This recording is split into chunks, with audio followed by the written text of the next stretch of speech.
सो जय हिंद एवरीवन, मैं सुहानी हूँ और आज के हमारे गेस्ट आपको इंट्रोड्यूस करेंगे खुद ही।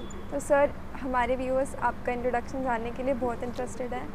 ओके, फर्स्ट ऑफ ऑल जय हिंद एवरीवन। मैं डॉक्टर गौरव त्रिपाठी हूँ and currently I am working as assistant professor in the medical college Rewa and RDC में 1997 में I was the representative from 3MP battalion NCC as well as Sainik school Rewa. So let's begin, sir. So sir, you were, as you said, you were part of 1997 RDC batch. Yeah. Sir, republic day camp हर NCC cadet का dream होता है और जिसे आप 25 years पहले जी कर आ रहे हैं। तो सर, हमारे व्यूअर्स बहुत इंटरेस्टेड है जानने में कि कैसी जर्नी थी, आप कैसे वहाँ तक पहुँचे, क्या क्या एक्सपीरियंस थे। Journey was really exciting because हम मैं सैनिक स्कूल से पढ़ा हूँ। तो सैनिक स्कूल में हम जब 6th क्लास में एंटर करते हैं तब से ही हमें एनसीसी कंपलसरी होता है and as we all know that Sainik school itself is a independent company of NCC. So from 6th to 12th we are NCC cadets only. और हमारे स्कूल से लगभग हर साल ही कैडेट्स आरडीसी परेड और बेस्ट कैडेट फॉर्म में जाते थे।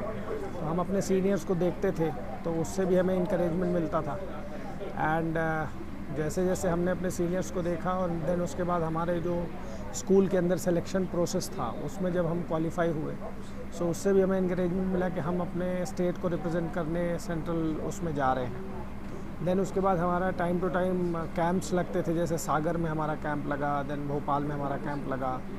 तो धीरे धीरे कुछ लोग सेलेक्ट होते गए और कुछ लोग पीछे रह गए।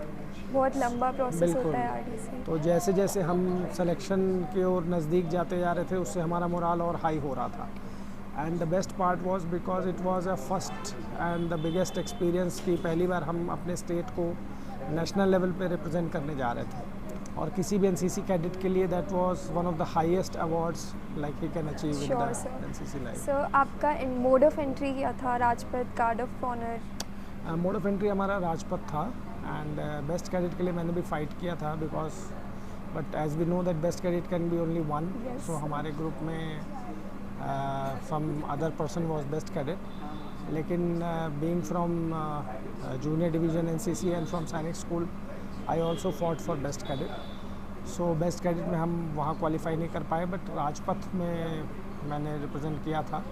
ग्रेट सर, हम लोगों के लिए बहुत इंस्पायरिंग है जानना। या बिल्कुल सर, 25 इयर्स हो गए हैं और आप इतने टाइम बाद अपने आरडीसी बैचमेट से मिल रहे हैं, तो कैसा एक्सपीरियंस है ये, कैसा लगता है? बहुत ही फैंटास्टिक एक्सपीरियंस है। और सबसे पहले तो जैसे हमारा व्हाट्सएप ग्रुप है सो जिसमें हम एक दूसरे से कांटेक्ट में हैं और जैसे ही ये बात शुरू हुई कि हमें एक गेट टुगेदर प्लान करना चाहिए, ऑर्गेनाइज करना चाहिए, everybody was so excited because इतने दिन बाद मिलना, मतलब कई लोगों के तो चेहरे ही बदल गए, लोगों के प्रोफेशंस बदल गए। जैसे मैं खुद सैनविनियन था, एनसीसी में था, देन उसके बाद मैं मेडिकल प्रोफेशन में हूँ तो हमने अपने प्रोफेशंस चेंज किए। कुछ लोग इंडिया से बाहर रह रहे हैं, बहुत सारे लोगों ने इतना एफर्ट लगा के बाहर से, अब्रॉड से यहाँ आए हमसे मिलने।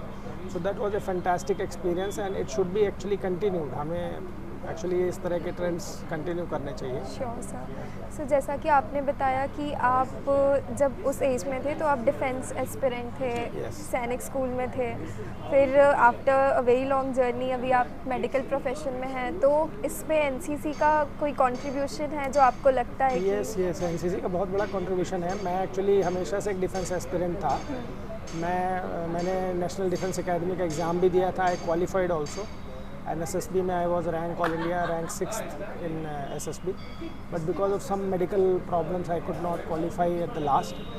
बट जो एक डिसिप्लिन वे ऑफ लाइफ हमें मिलती है एनसीसी के थ्रू और इस तरह के कैंप्स और इस तरह के ऑर्गेनाइजेशंस के साथ जुड़ के, वो लाइफ लॉन्ग काम आती है बिकॉज आपका जो ओवरऑल पर्सनालिटी डेवलपमेंट होता है, आपके जो एक्स्ट्रा करिकुलर एक्टिविटीज़ और बाकी चीज़ें हैं जो आपके ओवरऑल पर्सनालिटी को इम्प्रूव करती है, चाहे आप किसी भी फील्ड में जाएं, चाहे आप मेडिकल प्रोफेशन में जाएं, चाहे आप डिफेंस में जाएं, वो हमेशा काम आती है एंड आप भीड़ से अलग दिखते हो। इसीलिए हम कहते हैं once a cadet always a cadet.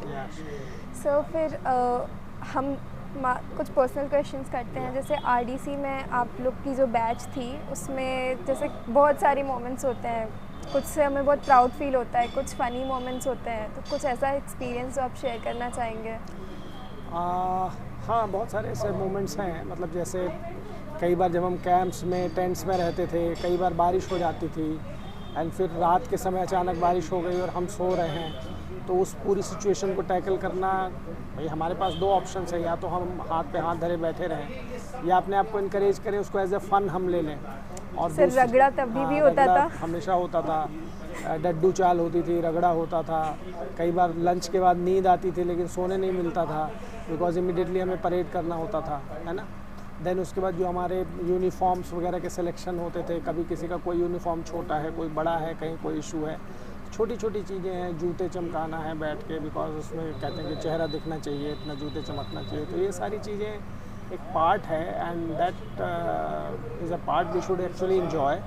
और ये हमें सिखाता भी बहुत कुछ है बिकॉज ये छोटी छोटी चीज़ें एक्चुअली मैटर करती हैं आपके पर्सनालिटी में ओवरऑल क्या चेंजेस है। कोई मेमोरेबल मोमेंट जो आरडीसी का हो या एनसीसी का हो आपका? एनसीसी के वैसे तो बहुत सारे मोमेंट्स हैं but one of the memorable moment like जब हम एक्चुअली वहाँ से एनसीसी में वहाँ दिल्ली में थे, तो उस समय हमें जब वहाँ पे सारे कंटिजेंट्स को अलग अलग स्टेट्स को वहाँ पे रखा गया था, उस समय इतनी ज़्यादा वहाँ ठंड होती थी, तो उसके बाद भी हमें पूरा का पूरा वो एरिया डेली उसको अप टू डेट रखना, अपने बेड्स बनाना, लाइन एरिया पूरा इम्प्रूव करना, कम्प्लीटली उसको साफ़ सुथरा रखना। एंड देन जब हम एनसीसी वहाँ से कंप्लीट करके आए तो जो हमने बीटिंग रिट्रीट सेरेमनी वहाँ देखी, that was a life time experience. उसके जब यहाँ वापस आए, हम राज्यपाल से मिलने गए, वहाँ पे हमने राष्ट्रपति से मिला, तो वो सारे जो एक्सपीरियंसेस हैं वो मतलब ज़िंदगी भर कभी बिल्कुल कभी नहीं भूलते। सो अब एज एन एल्यूमिनाई हम आप सभी लोगों से बहुत ज़्यादा इंस्पायर हो रहे हैं कि हम अपने आप को इमेजिन करें कि 25 इयर्स बाद हम एज ए पर्सन पता नहीं कैसे होंगे। तो सर कुछ लाइफ लेसन्स या फिर कुछ टीचिंग्स जो आप हमें दे सके या मेरे जैसे और कैडेट्स को? लाइफ लेसन मेरी तरफ से तो यही है कि till what level you can achieve, उसको ही अपना एक्सपीरियंस बनाना है। कई बार होता है कि एक लेवल पे जाके हम उसके आगे हो सकता है ना जा पाएँ, ठीक है, it can be because of many reasons, पर जितना भी हम उसमें अचीव करते हैं वो कहीं ना कहीं हमारे ओवरऑल लाइफ में काम आता है, तो हमेशा उसको एक पॉजिटिव सेंस में लेना है। बिकॉज आज आप जहाँ पे हो बहुत लोग वहाँ पे भी नहीं हैं, तो हम ये ना लें कि हम कोई चीज़, जैसे मान लीजिए मैं बेस्ट कैडेट के लिए फ़ाइट कर रहा था और मैं बेस्ट कैडेट नहीं बन पाया, इसका मतलब ये नहीं है कि मैं किसी से इन्फीरियर हूँ या मुझे उस चीज़ को गलत उसमें लेना चाहिए। मैं जिस जगह पे बैठा हूँ या जहाँ तक मैं पहुँच पाया हूँ वहाँ तक बहुत लोग नहीं पहुँच पाए, हमने बहुत लोगों को कम्पीट करके उस जगह तक पहुँचे, तो वो एक पॉजिटिव लेसन हमेशा लेना चाहिए। और एनसीसी में हम जो कुछ भी करते हैं वो हमारे लिए बहुत हेल्पफुल होता है लॉन्ग वॉक्स ऑफ लाइफ में। तो ये मैसेज हमारा है कि जो भी हम यहाँ से सीखते हैं अच्छे से अच्छा, ज़्यादा से ज़्यादा सीखने की कोशिश करें और अपने लाइफ में उसको इम्प्लिकेट करने की कोशिश करें और अपने सीनियर्स से जो कुछ भी अच्छा नया सीख सकते हैं वो हमेशा सीखते रहें। Thank you so much, sir. Thank you everyone. It was nice meeting to everyone, all of you, sir. Thank you, sir. इसको बंद कर